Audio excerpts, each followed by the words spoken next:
Hello everybody, welcome back. Today as well we have got you another video, and in this video I'll show you how you can fix Elden Ring corrupted save files on Steam. But before that, please do make sure to like our video, subscribe our channel, and yes, without any further delay, let's get into it.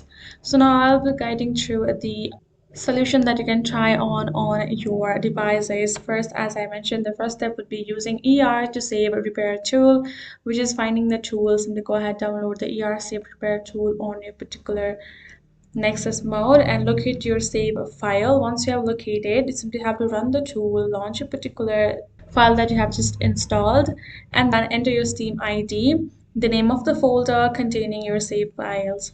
Then select your save file for repair and select the required save slot.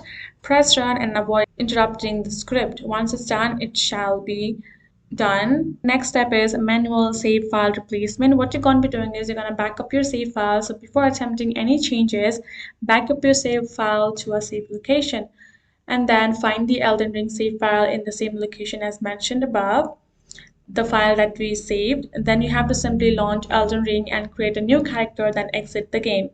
Then simply delete the original corrupted save file and copy and paste the backup save file into the Elden Ring save folder. Start Elden Ring again and your character should be back free from corruption. The third tip would be simply if the save file corruption persists, then simply verify your game and that should help. Next thing is simply if you're using any mode, disable them. Third would be updating them, and lastly check the compatibility issues in it, and that should also help. Now the solution to overall last would be simply click the library option on the top left corner, then click Elden Ring and then select properties.